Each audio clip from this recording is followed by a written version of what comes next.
And welcome back to Guitar for Dummies Peer Tutoring. I'm Dan Wynn, your peer tutor. Tonight we're going to talk about what to do with all those scale patterns and stuff that we talked about in those episodes with the caged patterns. Nobody wants to sit there through a chord progression and kind of like go, okay, here we go.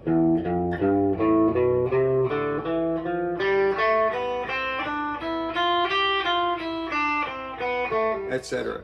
It's just boring. And nobody plays that way. That's why people actually buy used to be records and tapes and CDs and now MP3s and streaming, is because it's not boring like that. Because there's method to the madness. It doesn't just go that way. So how does it go? Well, you may recall if you watched my episode on the basics of chords, how every major chord, every minor chord, and again, when I say every, I mean just major and the minor, not the minor sevenths and the major sevenths and the minor add sixths, all that other stuff that can get really complicated. Simply for, okay, let me talk about what we're going to talk about here in the key of G. So in the key of G, you have your G major, A minor, B minor, C major, D major, E minor, F sharp diminished, and then G major. Those are the majors and minors I'm talking about, not any of the other fancy stuff. Within these chords, each of them is made up of a triad of 3 notes, and those 3 notes can be thought of as being 1, 3, and 5, where 1 is the root note of the chord, 3 is the third up from that 1, and the 5th up from that 1 within that scale. Why is that so important when I say within that scale? Well, D major and D minor are both 1, 3, and 5, where D is 1. So how do you get a D major and a D minor? What differentiates them? Well, for one, we're talking about the key of G tonight, which has a D major in it. The key of G does not have a D minor in it, because D minor has a note that doesn't belong in the G scale. The G scale is G, A, B, C, D, E, F sharp, G. So D major, remember your D is your 1, your F sharp is 3, and A is your 5. Well, D minor, your D is your 1, F is your 3, and A is your 5. There's no F in the key of G.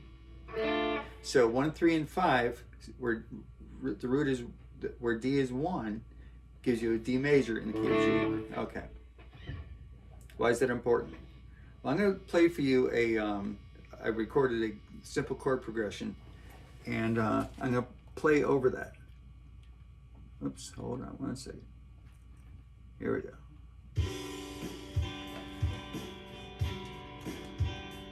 Here's a G major, probably an E minor. There's a C major. And a D major. Here's your G.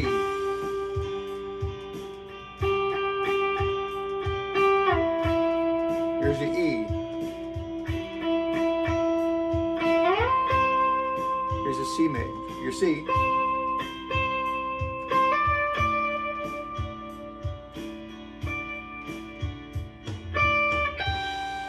Now that sounded nice and melodic, right? But kind of boring too, because okay, you can play one note for each chord. Well, no, you don't have to do it that way. So instead of the C, you can be playing an E. And instead of the D, you can play an F sharp.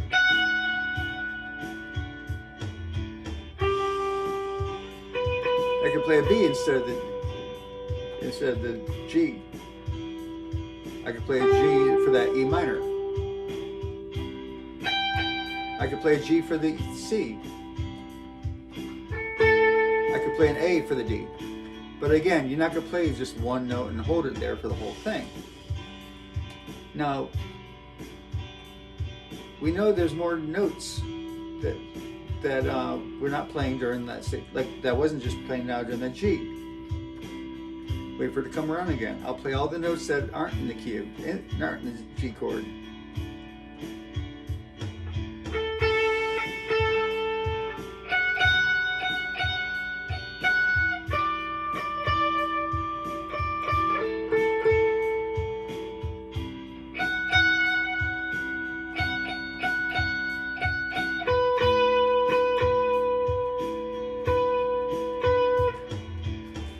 that sounded right, did it? But all those notes belong in that key. They absolutely do. And in fact, you could even play them during the chord. What you don't want to do is what I just did there is camp out on them. So what can you do? Well, let me demonstrate what you could do. Is come around to that C major again.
Now you notice there, I was using more notes than I was before, including some of those notes that didn't sound right when you camp out on them.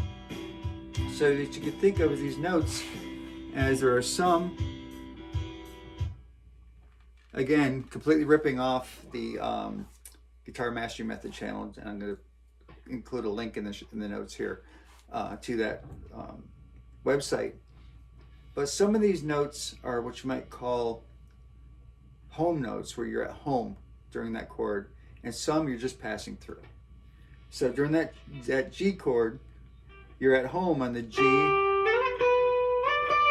and the B and the D. But you could pass through.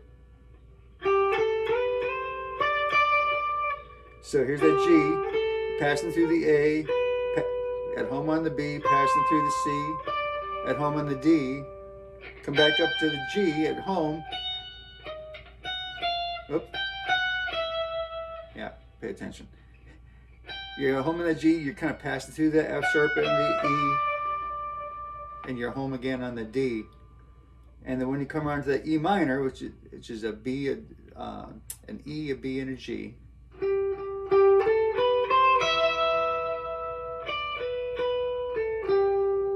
So you play that G, you pass through the A, you can stop on that B. You can kind of pass through the C, D, and then hang on that E. And then come to the C. You can kind of pass through the B.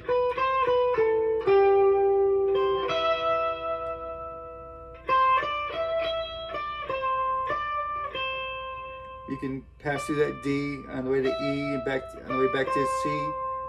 Pass through that B and the A on the way down to G. And then with that D,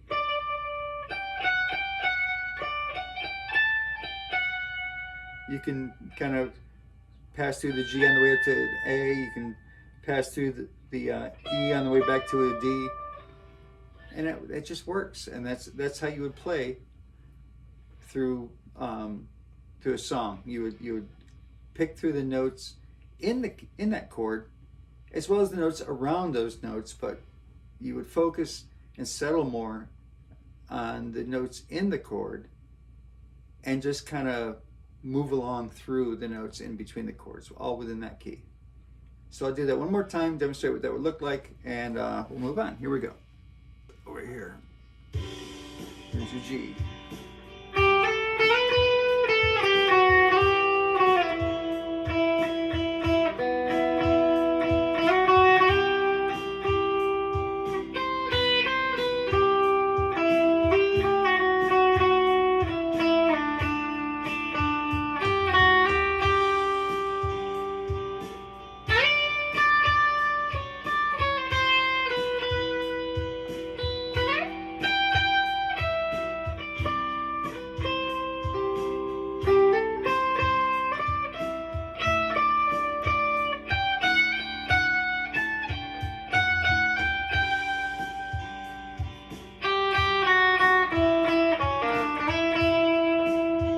sour note in there for.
So there you go. Guitar's a little out of tune, but you get the idea. Just you kind of camp out on the notes within that chord. So if you have questions or comments, be sure to leave them below. Don't forget to click like and subscribe, and leave a comment or a question, and we'll see you next episode.